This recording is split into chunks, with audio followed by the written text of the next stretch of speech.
Welcome to the Nuclear Medicine and Molecular Medicine podcast, and we've got Dr. Rosenberg, who did an excellent talk, I thought, on inflammation marker that's particularly useful, potentially at least, with multiple sclerosis. Perhaps you could start by telling us a little bit about what do you do and where you work, and then tell us about your talk.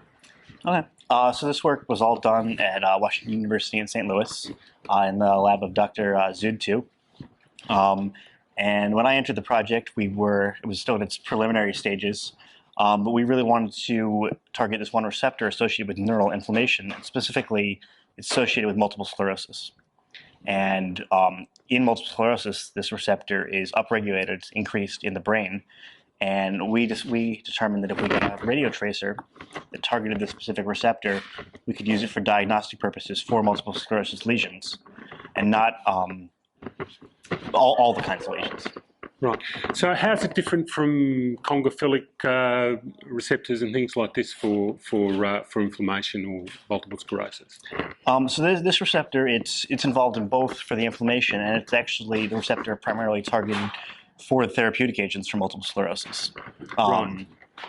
And that it's involved, again, both in the lesions and then in the lymphocytes, or the molecules that cause the inflammation and cause the problems, at least theoretically, for the disease. And so we felt it would be good to just go directly to the receptor as opposed to a downstream receptor. Right. And so you actually looked at a number of different products to do that, and some work better than others. Perhaps you could tell us a bit how that happened. So we designed over 50 compounds for this receptor, and then screened them in our in-house assay that we developed. And then once we got some compounds that we felt potent enough, and we felt they would show good properties in animals, we radio-labeled them and looked at them in the animals. And then once we did that, we were able to determine which compounds worked very well and which compounds were not as well. Right. So the compounds, what did you use for the radio labeling? So all the compounds are fluorine-18 labeled. Yes. And for all of them, we were able to get moderate to good radiochemical yields to produce these. So we were able to get enough of the compounds to do the studies. Right. And do you think that you're going to be able to upscale this in terms of getting enough product for humans? Well, we're already at that stage with our leading tracer. For our leading tracer, we can produce 40 to 60 millicuries in a batch from 200 millicuries of fluoride. Oh, okay. So that's pretty good. That hurdle, I think, that we've already cleared. What we do need to look at, and we're starting to look at more now, is more non-human primate imaging. Right. To look at all of the sort of the smaller but still important factors for the tracer, right, before we can translate it to humans. Right. And obviously the kind of factors you need to look at with an MS tracer are things that are going to cross the blood-brain barrier?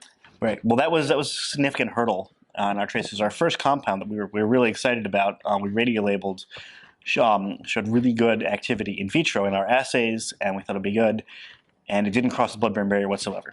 Right. And then we were able to design around that for our later compounds. Okay. So, I mean, for things to cross the blood-brain barrier, they need to have it needs to have a dual characteristic, really. In order to do that, it needs to be one side lipophilic and one side not, right? And so that's what you did with all of these compounds, are they? Right. Well, one of the challenges for this receptor is that based on the binding pocket, you need to have an amphiphilic compound. One side is very lipophilic and one side is very polar. Yes. Which is great for binding the receptor and very poor for crossing the blood-brain barrier. Right.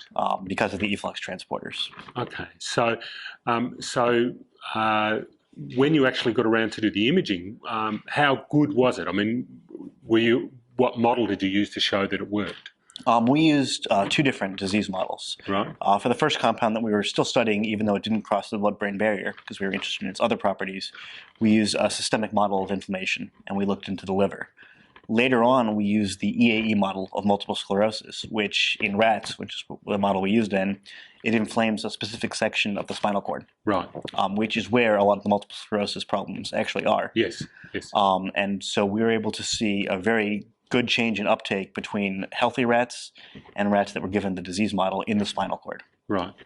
I saw the images; they were quite impressive in terms of the uptake. Is this model translatable to inflammation other than multiple sclerosis? Well, that's a matter of some debate in the literature. So unfortunately for multiple sclerosis, there's not a lot of very good animal models. Right. Only higher order primates get multiple sclerosis. So the main models that are used are the EAE, which is by far the most predominant model. And there are a couple other models that we're actually starting to look into to see if our tracer performs equally well or better in those models as well. Right. But what about other disease processes? I mean, people say that inflammation is important in all kinds of disease processes in the brain. For example, they say there's a component of it in neurodegeneration in general. I mean, do you think that this could be applicable to things other than MS in that respect? Well, definitely things other than MS. I'm not so sure about the general neurodegeneration like Alzheimer's or things like that. It could be. We haven't looked into that. One of the things that we do think would be very applicable for would be traumatic brain injury. Right. So CTE and so on. Exactly.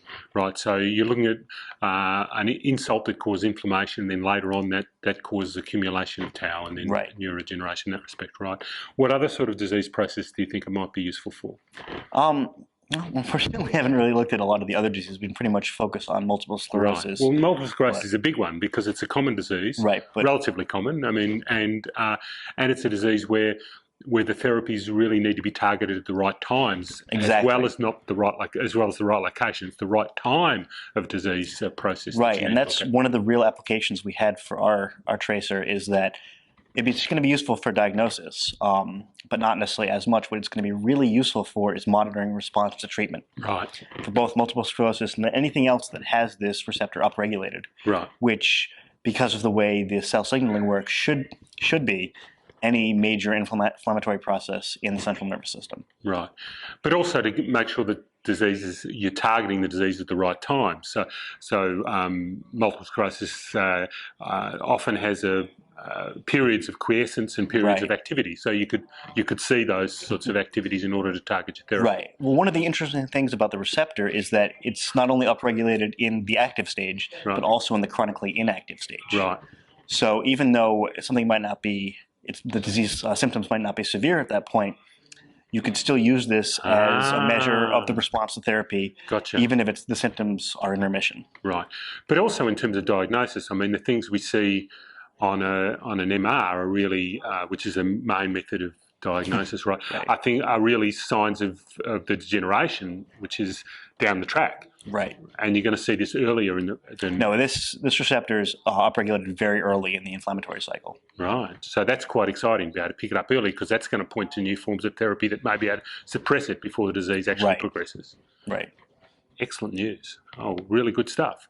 How can people find out more about this?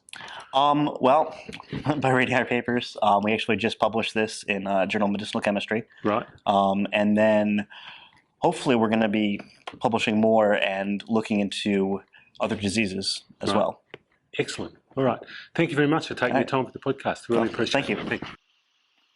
Thanks for listening to another episode of the Nuclear Medicine and Molecular Medicine podcast.